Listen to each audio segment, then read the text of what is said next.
Friends, welcome back. I hope you enjoyed your little break. Yes. Good. Well, to recap where we were, Roger Simpson was given his son Charles one last chance to join the family business, at which point he said, I warn you, Charles, pain is coming. Well, immediately after that... Sit down. Caroline! Caroline! Yes, Father? Come here, child. Sit there. Yes, Father. Caroline. Yes, Father. I have called you here to let you know that upon my birthday, in 2 weeks from now, Yes. you shall become the president of Simpson Sub. Oh, Father! Yes. Thank you so much! Yes, you may appropriately thank me with a modicum of praise. Oh, yes. In fact, I wrote a poem for you. Go, I have child, it just with your here. poem. Dearest Father, the light that sparkles upon your head shimmers like stars in the sky.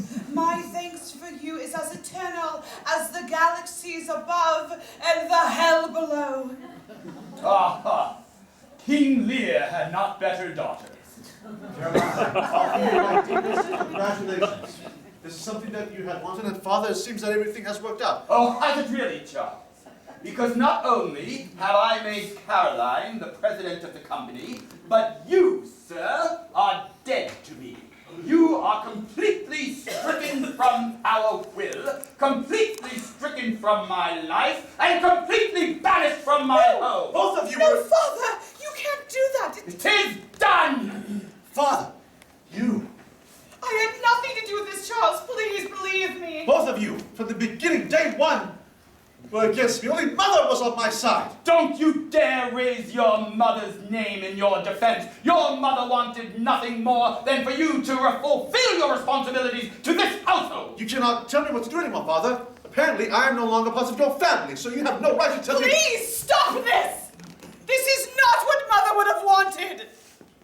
We must come together and be a family. Oh, I'm just so upset.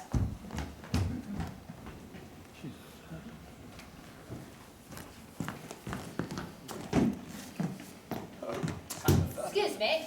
Hello? Hello. You're Roger Simpson, are you not? Yes? Sit down. Now, I'm working on the case, as you know, with Inspector Craddock. And I have some questions for you. Then you are the buffoon who has yet to come up with a single clue concerning the death of my wife. And yet I have one clue today that I'm going to share with you. You own an automobile, do you not? Well, of course I own an automobile. Really? And have you noticed your torque wrench being missing? My torque wrench, right? Why, yes, now that you mention it, I've mislaid my torque wrench. So what is there to that? And have your tires deflated? Well, as a matter of fact, yes, my tires have deflated. But what is there to that? When was the last time your tires were inflated?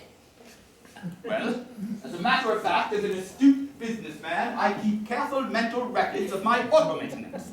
And it turns out that I had my tires inflated, why, just Wednesday last. Ah, that's it. Because in the last murder, there was a hissing sound that came from the body. A deflation of the body that can only be caused by one thing. A tire inflating and deflating.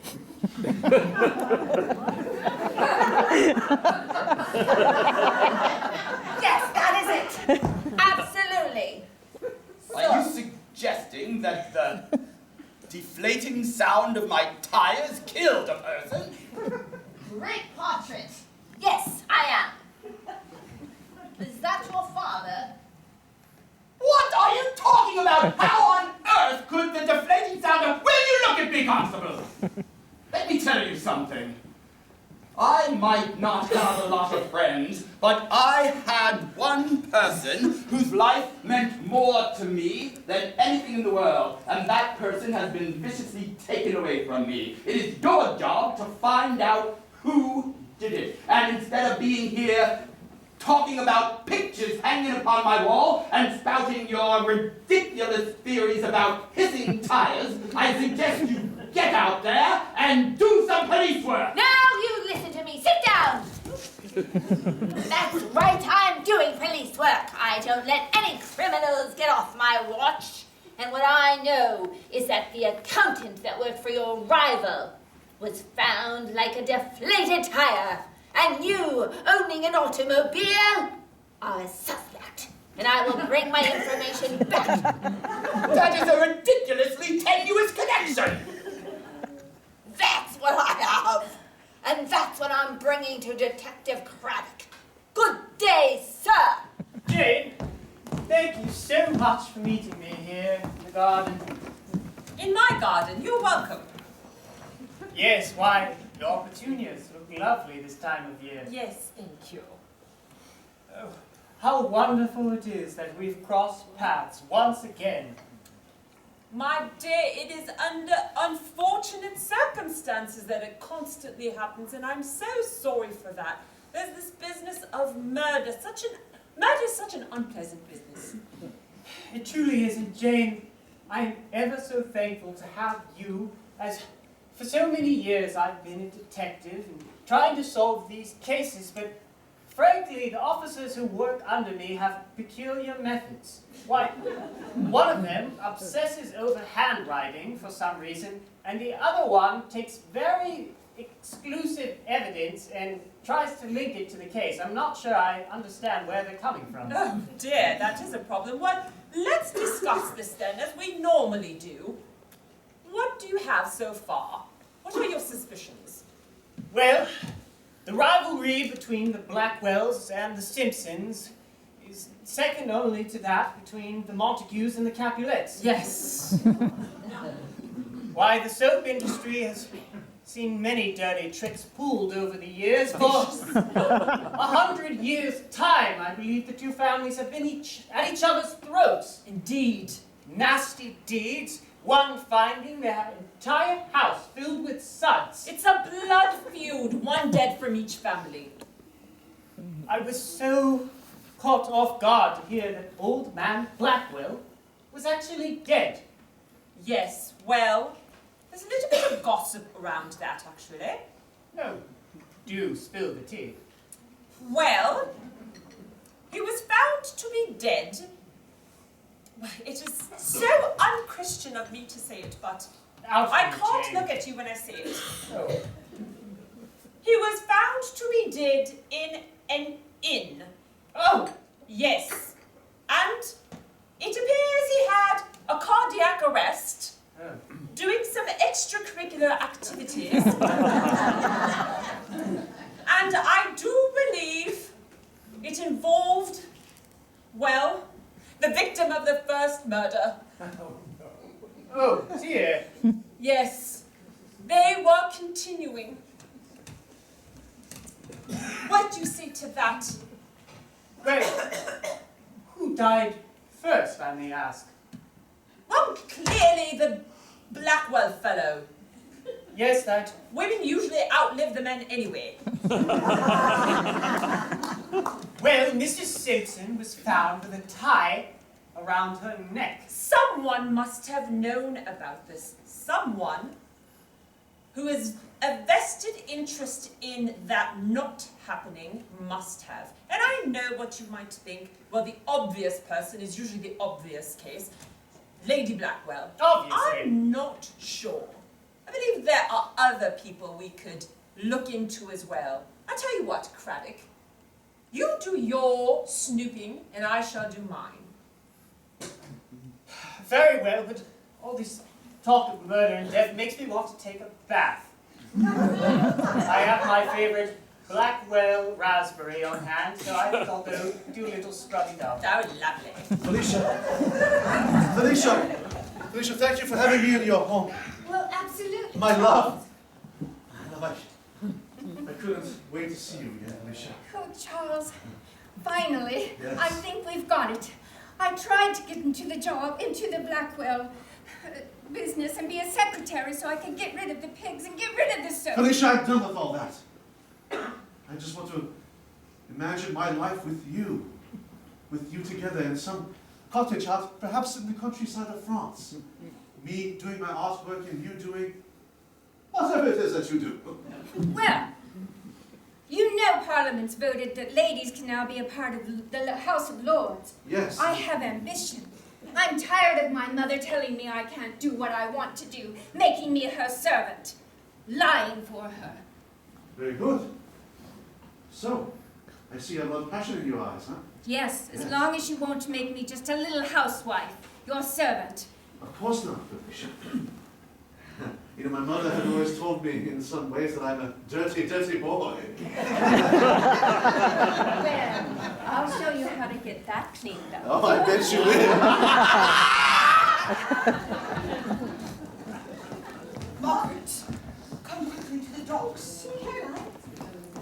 Stand back to back with me so nobody knows we're speaking.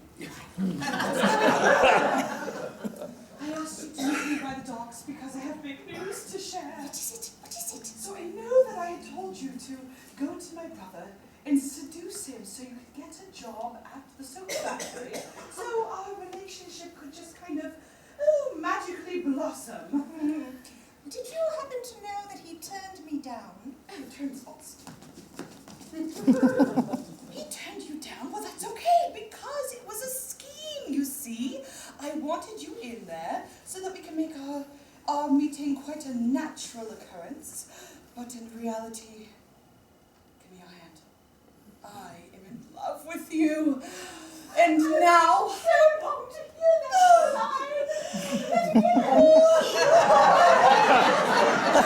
And now, since I am president of the soap company, we can just come out with our love. Oh, I mean, wonderful.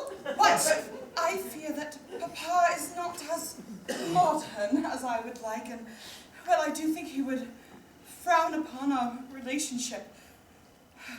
So, I'll have to try harder to use your brother's color. no, my brother's no longer the picture. He's been disowned by my father. Disowned? Things have changed rather quickly. So here's what I'm thinking. I hire you to come and work for me. Just, innocent, simple setup like this. We can meet each other spontaneously on the job, and then you and I can fall in love there, so that we can appear to my father like we haven't been, seeing each other for the past year and a half. There's one problem here, Caroline, and you must understand that this is very important to me. If I shall work in the soap factory, I cannot be privy to any pig murder. I cannot tolerate any abuse of animals. And I know that this is something that occurs. It is true. Pigs are a vital part of our soup. We wouldn't have the soap if not for the pigs. In fact, it's our secret ingredient. Not so secret.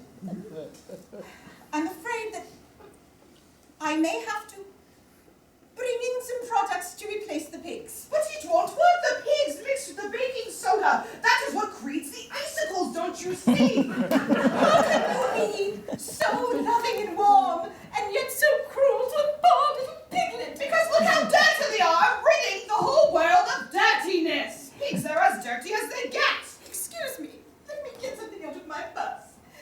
Meet Beanie, my little pig. Do you think this cute little thing is dirty?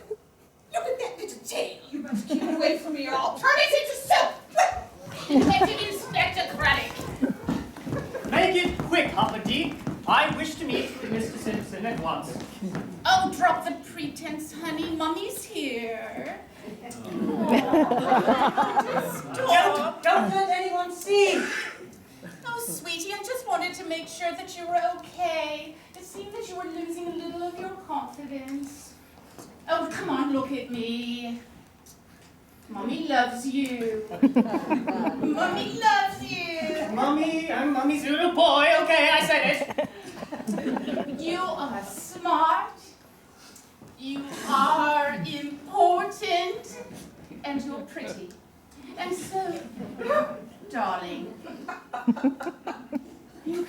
this, but I do need to tell you one thing. Yes, Mom. It involves sexual relations. Mom, I don't want to talk about Oh, that's this. just the point, dear. I don't think you and I can talk about that.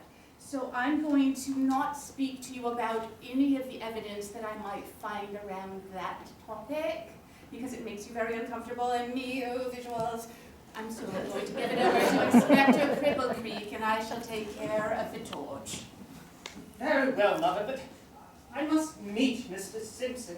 Please don't let anyone find Inspect! out. I'm so sorry to interrupt. Go, officer, whom I have no relations with. I shall be right Familiar back or later. otherwise. Oh, getting a little something on the side, are you, Inspector? Mr. Simpson, please. Ah, that's all right. You can speak freely among men. She's a cute little bird, that one was. Are you all right, Inspector? I'm quite all right. Mr. Simpson, please. Erase that from your memory. Take a seat. Please, I know this looks like an interrogation room, but it's simply my office. Why is there that bright light shining in my eyes? Well, it's difficult to see in here with the lack of windows and that large mirror there. I'd like to see my reflection. Why does that sign say, "We got you"? That is a letter from my friends. It's kind of a colloquialism of, like, we got you, like you're back. Inspector, Yes, Mr. Simpson. have you brought me here to insinuate that I might be guilty of the murder of my Tabitha? Your Tabitha? It hadn't even crossed my mind. I was thinking of the Blackwell Counted, but now that you bring it up... Good God, this is not about my bloody tires again, is it? It's not about the ties. I've spoken to her about that. Well then, do tell me what's on your mind, Inspector. I'm a very busy man. Well, I came to ask you about the blood feud between you, the Simpsons, and the Blackwells. And have not noticed there one dead from your clan and two of theirs, as if a gang rivalry. One is gunned down and the other one is sought as revenge. You can see how I would put that together, couldn't you? Yes, Inspector. Inspector, you're a smart man. I must say that you surround yourself with buffoons, but you clearly have a head upon your shoulders. The Blackwells and the Simpsons. Why, it's really something so silly, but there has been a blood feud between our two families dating all the way back to the 1600s. My dear friends, can you guess what was the original sin? Why were they arguing back in the 1600s? Somebody stole a pig. Say that again? Somebody stole a pig. One of them stole a pig from the other family. You see, it all started in Australia. Yes, my great ancestor, Aloysius Simpson, was sent to the penal colony for bank robbery and fraud. There, he met the great ancestor of the recently deceased Mr. Blackwell, Trulocker Blackwell. Well, Trulocker Blackwell and Aloysius Simpson formed at first a tight friendship, and they celebrated their new friendship by buying a pig. This pig, said Aloysius, shall stand as a sentiment between us and a symbol of our friendship. But one day, when Blackwell was grooming the pig, he accidentally pricked it. Some of the pig's blood fell into a fortuitously placed nearby pile of baking soda. Well, in order to clean up the mess, He grabbed the baking soda, soaked in the pig's blood, and ran it under some water. And two amazing things happened. Number one, the suds, when they evaporated, formed an ice sculpture of the Queen.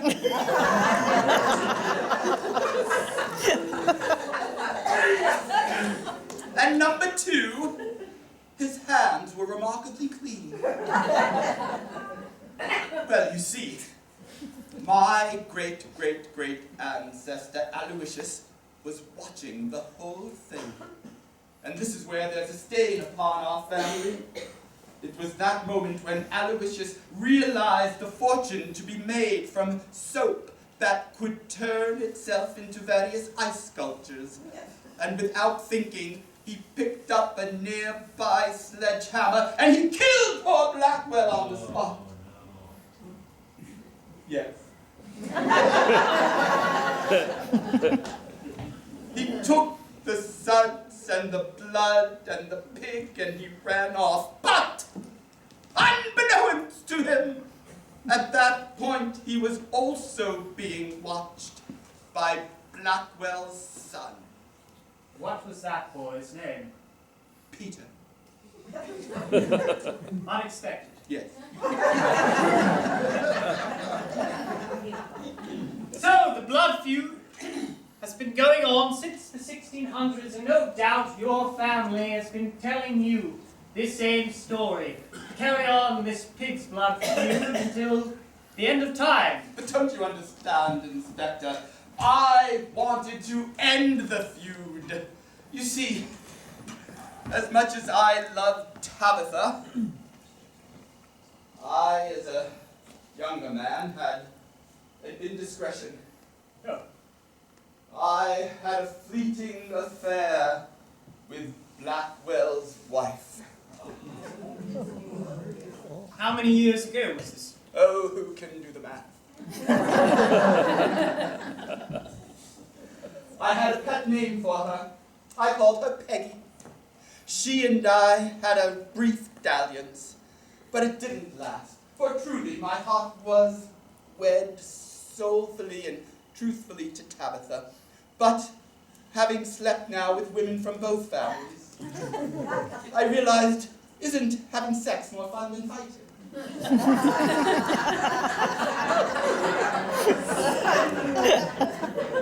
And wouldn't it be fine if we could put this silly blood feud to rest, and if we could join families and make one giant soap factory that would rule